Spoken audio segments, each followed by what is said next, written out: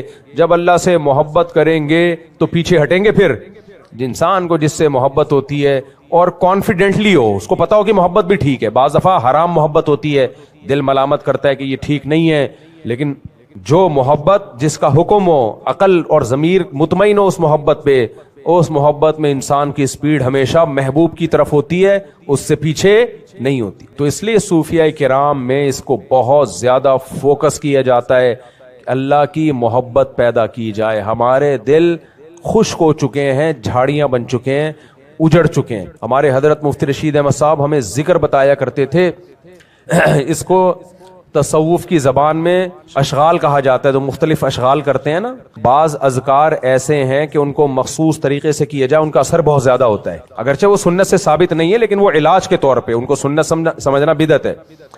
تو اس میں حضرت فرمایا کرتے تھے جب اللہ کا ذکر کرو تو دو چیزوں کا تصور کرو. نمبر ایک، کپڑا جو سفید کپڑا ہوتا ہے نا اسے نیل دینے سے پہلے اس کے میل کچیل کو صاف کیا جاتا ہے. جب میل کچیل صاف ہو گیا پھر اس کو نیل دیں گے، کیسی اس میں خوبصورتی آتی ہے. اور جب کسان کہیں باغبانی کا کام کرتا ہے تو پہلے جھاڑیاں کاٹتا ہے، اس کے بعد خوبصورت پھول پودے لگائے گا. وہ ایسا ہے یا نہیں ہے؟ تو فرماتے تھے جب اللہ کے ذکر کے لیے بیٹھو اس نیت سے کہ اللہ کی محبت پیدا ہو. دیکھو وظیفے پڑھنے والے جن چڑیل بھوت بھگانے والے بہت ہیں اس نیت سے وظیفے پڑھنے والے، میرا روزگار لگ جائے، میرا یہ کام ہو جائے، میرا وہ کام ہے، اس نیت سے بہت لوگ ہیں. اللہ کے لیے، اللہ کو راضی کرنے کے لیے ذکر کرنے والے مارکیٹ میں کیا ہیں؟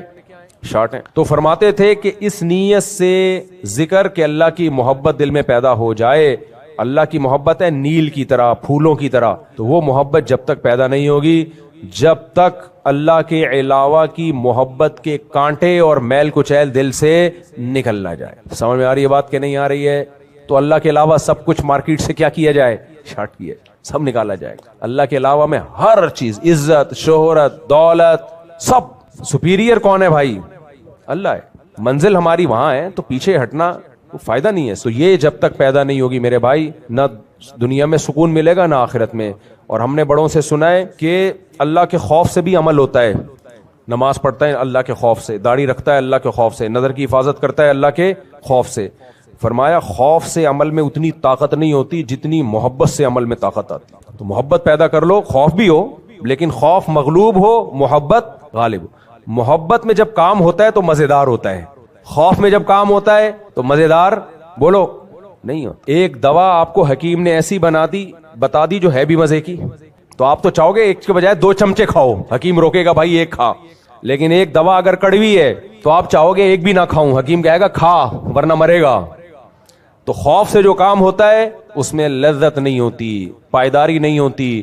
جو کام محبت میں ہوتا ہے مزے کا بھی ہوتا ہے اور اس میں اسپیڈ بھی انسان کی بہت تیز ہوتی ہے. تو اللہ ہم سب کے دل میں اپنی محبت پیدا فرمائے.